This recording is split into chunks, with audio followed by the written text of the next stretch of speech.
Welcome to another episode of the Secular Buddhism podcast.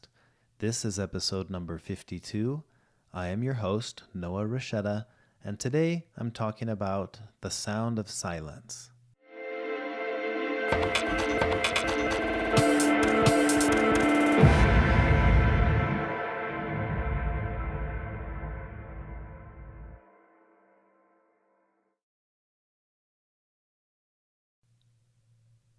I left this long, awkward pause here at the beginning, hoping to trick you that this whole episode would be silent. After all, the sound of silence. The truth is, even if it was, you could still gain a lot of insight and wisdom by listening just to the sound of silence. So this topic came up because I've been reading through some of the stories in Thich Nhat Hanh's book, Is Nothing Something? Kids' questions and Zen answers about life, death, family, friendship, and everything in between. That's the title of the book. And one of the first questions addressed in the book is the question, is nothing something?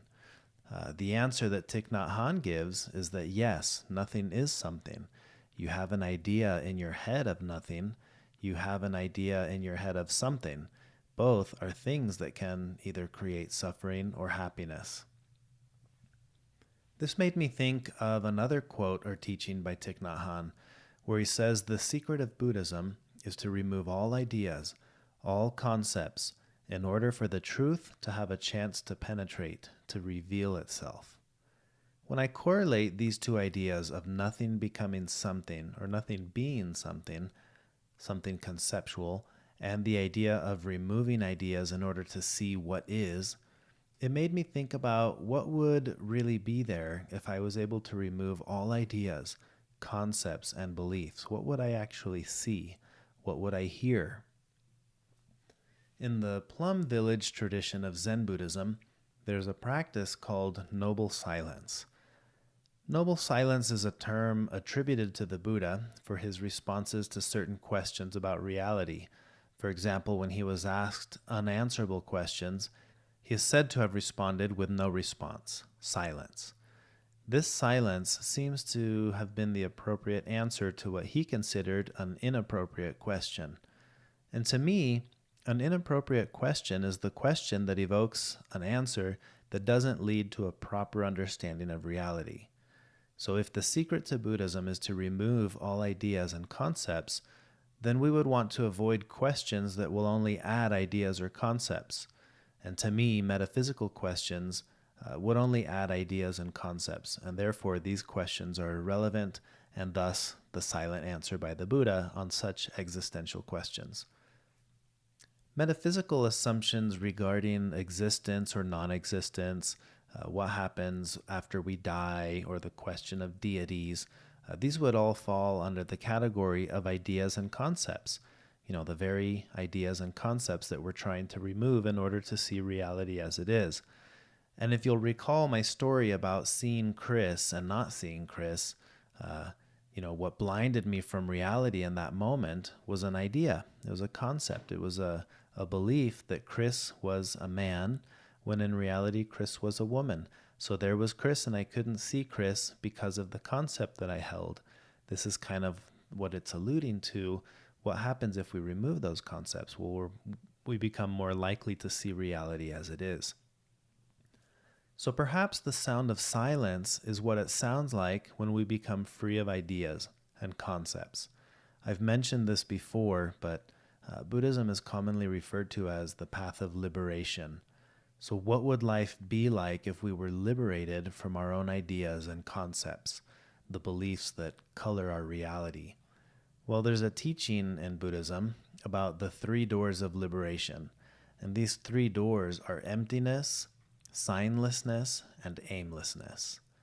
So I want to talk about those. First, emptiness. This is essentially no independent existence. Emptiness is always relative to something. So a cup that is empty of water is empty in relationship to water, but it may be full of air. So emptiness is not the same thing as non-existence. Emptiness is not a philosophy. It's just a description of reality. It's a direct understanding that all things are empty of a separate, independent existence. In other words, this is because that is. So there is no this without that. And if you look at this in the context of time, it makes perfect sense. There is no present without the past. If you look at in terms of space, you can look at a flower. The flower does not exist without all of the non-flower elements. You cannot have flower without having bees and clouds and rain and sun, all the non-flower elements. And it's the same with us. You are interdependent with all the non-you elements, whether these be physical elements, like your genetics, your DNA, the very food that you eat, or non-physical elements, like your memories, your cultural ideas and beliefs. Literally everything about you depends on everything that's not you. That's the idea of emptiness here. And then the second door is signlessness. This is no form. So like clouds in the sky, if you attach to the form of, say, a cloud, as soon as the cloud is gone, you'd have the tendency to think, well, the cloud no longer exists. It's gone. But the attachment to the form is what blinds you from seeing the cloud in its new form, perhaps as rain or mist or even the water that you drink. So there's this understanding that the cloud is always there. It's never ceased to exist because it never started to exist. This is like the first law of thermodynamics. Matter doesn't cease to exist. It only changes. It changes form.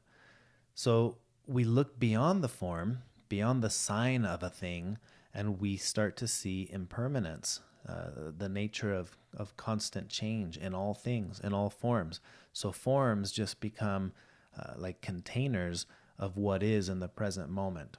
So we start to see that the object of our perception may not be what it seems, right? Instead of seeing forms or signs of things, we start to see things as continuations of complex processes of causes and conditions. We see constant change. We see things in a continual state of becoming, but always in flux. So that's signlessness. The third door is aimlessness, essentially no goal. This is the understanding that life itself is the goal. The path is the goal. So as long as we think there is an ultimate destination, then it makes it difficult for us to really enjoy where we are, because we see separation between where we are and where we think we should be. So it's, in a way, it's like always trying to get there, but then when we do, there's no there, right? Everything we need to experience contentment and joy, it's found here in the present moment, the here and now. So there's no need to look outside of ourselves.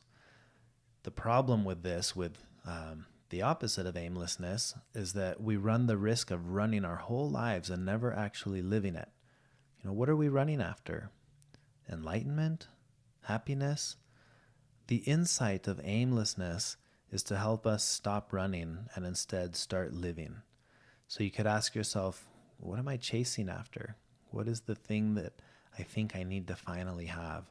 And you see this everywhere, whether it be money, fame, power. We're always chasing after something. Now, a misconception with aimlessness, I think in our Western way of thinking, we would think aimlessness has a negative connotation. It's like, there you go, without a rudder, where are you going? But from the Buddhist perspective, it's saying, I'm going to have a very clear understanding of what I'm after because I know why I'm after it. The real danger, the negative aimlessness would be that I'm headed somewhere and I don't know why. So it's kind of like the parable that I share oftentimes about the man running on the horse and the person who's standing there asking, hey, where are you going? And he says, I don't know, ask the horse, right? That's a form of aimlessness. That to me would be the negative way of thinking of aimlessness. It's that you're on this horse and you don't even know where it's going. The horse is running after money, or it's running after fame, or it's running after power. What the Buddhist perspective of aimlessness is that this is actually a good thing, that I don't have to chase after anything. I'm enjoying the journey. The path itself is my goal. That's the type of aimlessness that we're talking about here in this third door. So those are the three doors of liberation. And I think silence can be a powerful reminder of this lesson of liberation. So if nothing is something because it's a concept, then what does that mean about silence? What is the implication about silence? Because silence is also a concept. In fact, the dictionary defines silence as the complete absence of sound. But this understanding puts us in the same dilemma of emptiness. In other words, silence, like emptiness, is always relative to something. So the empty cup is empty, and yet it's actually not empty, right? It can be empty of water, but it's full of air. This, the old question of, is the cup half empty or half full? And the answer will tell you if you're an optimist or a pessimist, because the optimist will say it's half full, the pessimist will say it's half empty. Well, now here's a new one we can throw into this equation. The mindful individual will say, well, it's neither half full or half empty, because it's both full and empty, right? When you understand that that's a relative concept. Half full of water is half full of air, so it's completely full and it's completely empty of milk, or whatever the relative term is. So it's both full and empty. So what is the sound of silence? I think about this and I imagine somebody in the city and they're trying to escape the sound of honking, the sound of ongoing movement of people and cars. So they leave the city and they go to the country, and there they are sitting either in the forest or sitting in a field trying to enjoy silence. And this is the silence of no city sounds. But now there they are listening to the chirping of birds, or the sound of the river flowing, or the cows mooing. But so silence is relative. You end one sound, but you hear another. Or maybe this is, imagine someone in the country who doesn't want to hear any sound. So they escape the sound of the river or the sound of the birds chirping, and they go, they'll put noise canceling headphones on and discover that, well, now I just hear white noise. Silence is always relative to something. But when there's no sound, then what? You're just listening to your thoughts. How quiet are your thoughts? If you catch the gap between the thoughts, if you practice this, then what do you hear in that gap? And maybe even there's still the subtle ringing or humming of silence. Have you ever heard that? This is interesting. Did you know that the earth has a constant hum? You can Google this. It's a fascinating thing. Researchers claim that microseismic activity from long ocean waves impacting the seabed is what makes our planet vibrate and produce a humming sound. So there we have this scenario where there's this sound that's always there. And we're trying to escape sound. We're trying to hear silence. But what if silence isn't real? It's a concept. It's not something you can hear. It's like those hidden images inside the dotted image, that if you look at it and you focus in the right way, then you realize that these aren't just random dots. There's a hidden image in there. And once you see that, you can't not see it. And I think it's similar with silence. Once you've heard the sound of silence, you can't not hear it. Once you've glimpsed reality without attachment to your ideas and concepts, everything changes, and yet nothing changed. Now, notice I mentioned it's the attachment to the ideas and concepts that's so problematic. It's not the ideas and concepts themselves. So how do we eliminate our ideas and our concepts? The idea of not having ideas and concepts, well, that's also an idea. So now what? What do I do with that? The school of Buddhism that I studied with, the Bright Dawn way of Oneness Buddhism, has this concept called oneness or suchness. And I really enjoy this idea. The idea is that when we let go of the dualistic approach to life, good and bad, true, false, samsara, nirvana, enlightenment or delusion, we find suchness. We find oneness. We discover reality just as it is. For example, I know that I have ideas. I know that I have my own beliefs and non-beliefs, and I have conceptualized understandings of reality. But I know that my ideas are just ideas.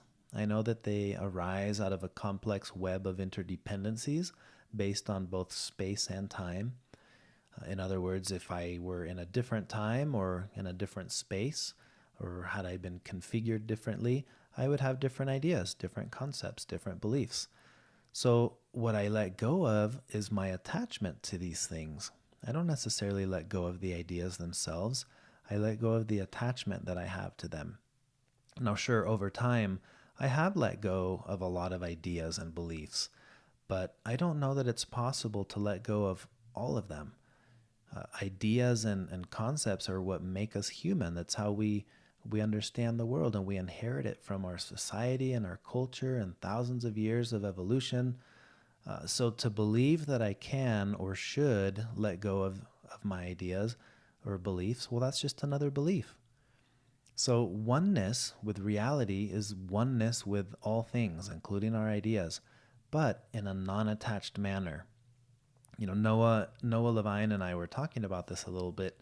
If you watched our interview about addiction and recovery, the mindfulness-based approach to addiction and recovery, and you can visualize your palms together, like you're about to pray, or you're doing the namaste type, palms together. That is a visualization of non-attachment. So you have attachment. Now, attachment's where your hands are locked together, right? Like you're holding hands with your fingers interlocked. That would be attachment. One is gripping the other. Detachment is the separation of the two entirely. They're nowhere near each other. And then there's non-attachment. This is that they can be there together, but they're not gripped. They're not attached, and they're not detached. And this idea of suchness or oneness is a non-attached way of living with everything, including our ideas and our concepts. And I like this.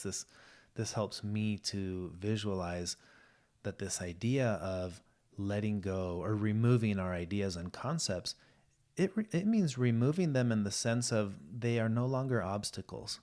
It's not removing in the sense of destroy. I'm going to destroy my ideas and my concepts. I don't necessarily need to do that, but I don't let them get in the way anymore. They're just there. It's just an idea. Same with my opinions. I have opinions about things, but they're just opinions. I don't even believe some of my own beliefs. I don't believe some of my own opinions. So moving on, Alan Watts, he talks about searching for meaning, the meaning of life, for example, and he compares this process. He says it's like you're peeling the layers of an onion, hoping to discover the pit. And in the process, you find that all you've done is peeled back the layers and discarded the edible and useful part of the onion. There is no pit. It's just layer after layer after layer. And I think about that with regards to silence, with regards to this understanding of emptiness, and how when you understand that nothing is still something, and you hear the sound of silence, perhaps in that moment, we start understanding what it really means to remove the ideas, to remove the concepts, to get those things out of the way, and let them be there, but in a non-attached manner. That's kind of the understanding for me of what it means to hear the sound of silence. So I would wrap this up by raising the question once again, what is the sound of silence? I would invite you to explore this question, to listen for yourself, see what's there. What happens when you hear something other than what you were expecting to hear? Because what is silence? What is it for you? Listen for the silence from sound, but then listen for the silence that's found in the gap between your thoughts. What does that look like? Maybe just sitting there silently, maybe you'll hear the same hum, this almost buzzing sound or ringing sound that's always there. It's always been there. I don't think I had ever noticed it until I started to sit there in silence, asking myself, what is the sound of silence? And I found that for me, the idea of silence is just that it's a concept. There is no silence. There's always something there. And I hear that now. I hear that when I don't hear sound. I just hear like the there's this low, almost like white noise humming. And this, I don't think this is the same as, the ringing in ears that people have. To me, this is different. This is the sound of what's there. This is, in an audible way, this is like saying, when you see what's there and you remove what you thought was there, what are you left with? Reality, suchness, oneness. And I've experienced this with sound. When I listen for the absence of sound, what's there is, well, there's a lot there. There are thoughts there. There are memories. There's the monkey mind. There's all kinds of stuff going on there. But my idea of what silence was, that's just a concept. You can notice and you can increase the awareness that you have of this silence. And what you might hear may be a profound discovery for you. And if so, I'd love to hear all about it. You're welcome to join our online community. We have a Facebook group called the Secular Buddhism Podcast Community. It's a group on Facebook that you can join where we discuss items. We discuss the podcast episodes and the topics that are discussed in the episodes. You can join that on Facebook by just doing a search for Secular Buddhism Podcast Community. That'll bring it up, and then you just click join. Another option is you can join our online weekly Sangha. So this is an online community. It's relatively new. We've had 2 weekly meetings now, but we get together every Sunday at 8 a.m. Mountain Standard Time, which is 7 a.m. Pacific and 10 a.m. Eastern, 9 a.m. Central for those of you wondering. And we meet every week. And it's a 1-hour online meeting that's like a Skype call with many people. We use a platform called Zoom, and I'll post the Zoom meeting ID. You can download this. It's a free app on your smartphone or on your computer by visiting zoom.us. That's www.zoom.us. All this information gets posted on the Facebook community. Or on secularbuddhism.com/community. You can find it all there as well. So I would recommend you go there, secularbuddhism.com/community. So that's all I have for this topic. If you enjoyed this podcast, please feel free to share it with others, write a review, give it a rating in iTunes. Like I said, if you want to join our online community, please visit secularbuddhism.com/community. If you would like to make a donation to support the work I'm doing with this podcast, that would be really helpful. You can do that by visiting secularbuddhism.com and click the donate button. That's all I have for now, but I look forward to recording another podcast episode soon. Until next time.